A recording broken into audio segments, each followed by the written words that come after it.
Talking about salaries brings me to point number two, funding. Are you going to be able to support yourself the entire way or even part way there in your university journey? Because university fees is expensive. Be sure about what you want to study. The program of study that you want to do is going to be the game changer, and it's going to be very crucial that you have it solid in your mind. Ladies and gentlemen, welcome back to another episode of Talks with Jinesh. In today's episode, we are going to talk about the top 5 things to take into consideration about choosing a university or picking your college. Now, I know most of you, if you are just coming out of high school, finishing 11 and 12, you're probably confused about which college you should go to. And if you, especially like me, if you want to study outside and go abroad, come to Canada or even go to Australia, I have so many of my friends are in Australia right now. But if you want to come to Canada, then you're probably wondering which is the best university you should take. Well, in this video, I'm going to break it down for you. I'm going to tell you about the top 5 things you should take into consideration before deciding the university. Before we actually dive into the content, I want to put this out there.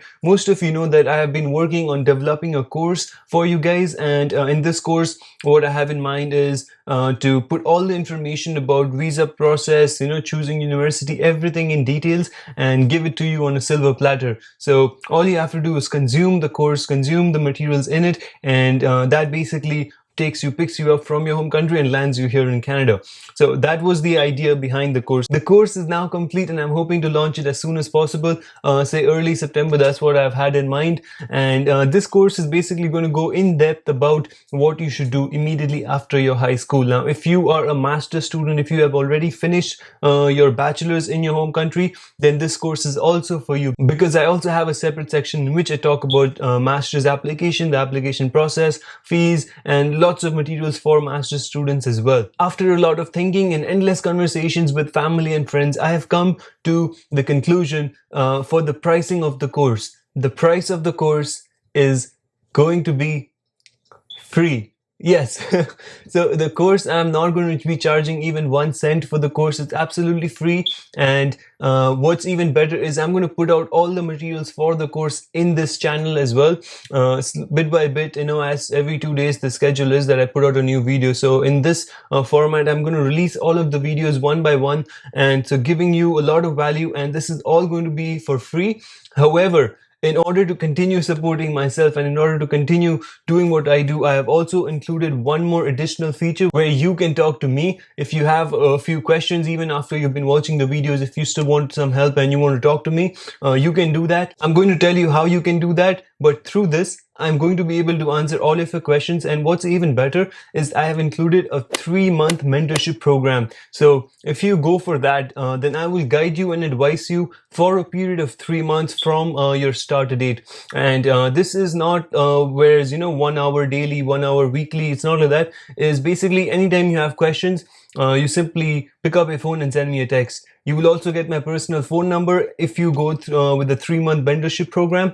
And for the first one, where it's just a 1 hour session, you can do that as well. That is obviously a little bit cheaper. If you just have a few questions you want to get answered and get it over with. To book a session, all you have to do is go to my Instagram account, Jinesh1971, and there is a button book now. So you click the book now button, you're going to see something like this, and you want to select one of the two. Whichever one you select, you're going to be choosing that. If you go for the first option, that is just for 1 hour session, you can choose the time slot that is convenient for you, and we can get a video call set up, or we can do a phone conversation, whatever is appropriate and convenient for you as well. If you go for the second one, which is a 3-month mentorship program, where I give you mentorship, I advise you, and just basically you can talk to me anytime you want. If you choose the 3-month mentorship program, then you can choose any slot. Don't worry about the timings, whether it's late night, early morning. Don't worry about the timings. Just choose any slot, and then I will get a notification email. And once the process is done, I will follow up with you and we can get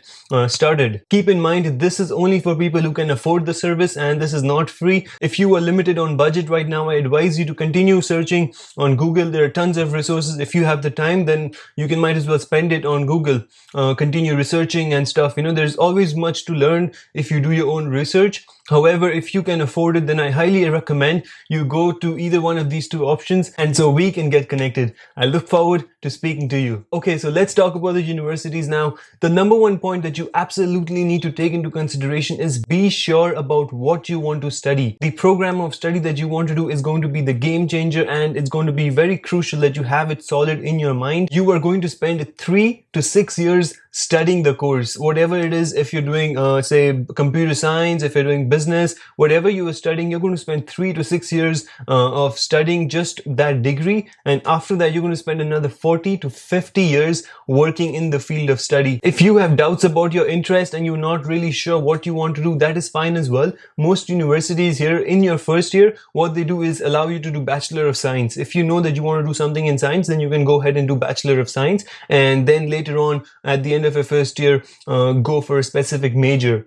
So for example, I did my first year Bachelor of Science. I did a few general science courses, then I did electives, and then I went deep into doing courses that are related to my major, that is computer science. So you can do that as well. Maybe do a few courses in the field that you want to do. If you want to do biology or chemistry, physics major, whatever you want to do, maybe do a few courses in that field itself and then see if this is something that interests you. If not, no worries. The courses that you have already done, they are still counted towards your credits, so you will still retain those credits and then just transfer over to another degree. Also, for your field of study, you want to check out the job options, the course contents, and the salaries once you finish your graduation, because you don't want to be doing something that is not very much in demand. For example, if you do a degree in music, music is a great field of study. I listen to music all the time, but it is not very common and it is not very much in demand, right? But if you do computer science, the world is going digital now, and so computer science graduates are needed every now and then, everywhere in every part of the world. So you are sure to be getting a job once you finish your graduation. So make sure that you do a little bit of your research. Google is your best friend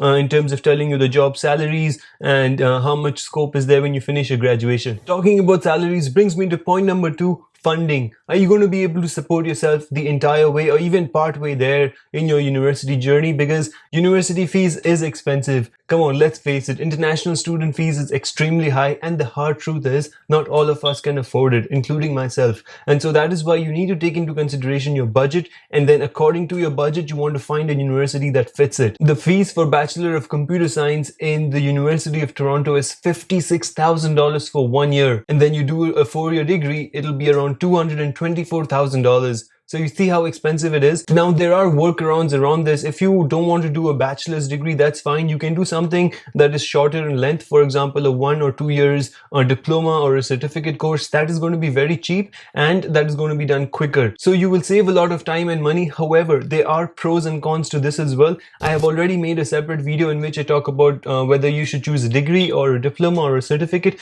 There should be an I button somewhere in the video. You can click that, or there's a link in the description. You should watch that as well. Number 3, check out university rankings. The reason why you should check out university rankings is because they are going to help you decide which programs are most selective and prestigious. The university that is ranked number 1 in the world is MIT, Massachusetts Institute of Technology, followed by number 2, which is Stanford, and then number 3 is Harvard University, and all of these are present in the United States. In Canada, the number 1 university is University of Toronto, and that is followed by number 2, that is University of British Columbia, and then number 3 we have McGill University. When I was doing my research and planning to come here, just like yourself, I was very curious and I found out so many things. I did a lot of research about rankings, fees, and what I noticed is that the rankings of the universities are obviously important, but what matters most is the size of the classrooms, because the smaller classroom size you have, the more freely you can ask questions, the more easier it is for you to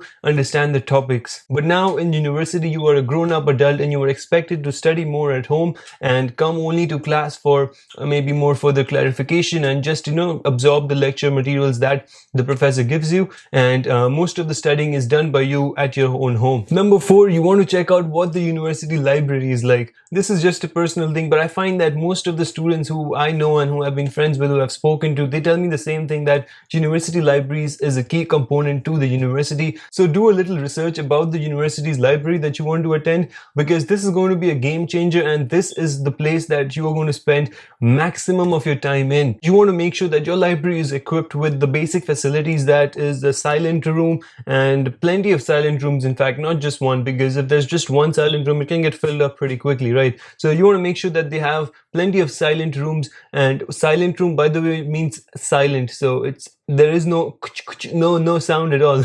Silent means silent, absolutely silent. So you want to make sure that libraries have that, and they have computers, obviously. They have cafeterias in case you are studying for a longer shift. You might want to get something. If you don't have a lunch, you can go run to the cafeteria, get something to eat, and then get back to studying. So library is something that you need to keep in mind. The library in Toronto, I've been there last summer, and the library I saw out there was amazing, mind-blowing. They have escalators inside, and they've got a Starbucks inside as well. The library at Memorial University, that is mind-blowing as well. Lots of facilities for students. Most universities have good libraries. However, I don't know about the colleges. Maybe some of the colleges in other parts of Canada, I cannot say much about that, but they may and may not be good. So you might want to do your research. Student accommodations. Point number 5 is find a student accommodation that is near the university. If you are coming out of your home country or leaving your family for the very first time, it might be a little bit difficult for you to adjust, and that is totally fine. Everyone goes through that phase. I've gone through it. I think probably all the international students that have come here have gone through adjustment phase, and that is fine. But to make this adjustment a lot more smoother and easier, it is essential that you find an accommodation that is nice, friendly, clean to live in, and something that you can call home. If you live in residence on campus, then it takes only about 2 to 3 days to find a nice friend and to hang out with whom you can play sports, go share the kitchen and stuff. So this is something that you might want to keep in mind. Now, I should tell you that student accommodations are very expensive. So if you live off campus, you're going to be saving a lot of money. And most universities, what they do is also for the first year students, they make it mandatory. If you are living on campus, it is mandatory to buy the meal plan as well. So that kind of, I don't 100% agree with that thing, but most universities do that, including Memorial University. If you are coming here for your first year for the very first time and you plan to live in residence, then you also have to purchase the meal plan. However, if you live off campus, then it's up to you whether you want to purchase the meal plan or not. And the meal plans on campus are crazy expensive. I did one semester on campus meal plan only while I was living off campus, and the food is good. It's all right. It's nice. You're paying so much money, so you have to get good food, right? It's pretty good. I like the food. It's very convenient. You don't have to cook, and you can walk in anytime from the hours they are open. You can walk in anytime and just eat whatever you want. There's so many options, varieties of foods. So it is worth your money, I would say, but it is a lot of money. So that's it for this video, guys. I hope you enjoyed it. If you did, consider dropping one of these and subscribe to the channel if you haven't already. Put your thoughts in the comments below. Let me know what topics I should make next. I will see you in the next episode. You're awesome. Talk to you later.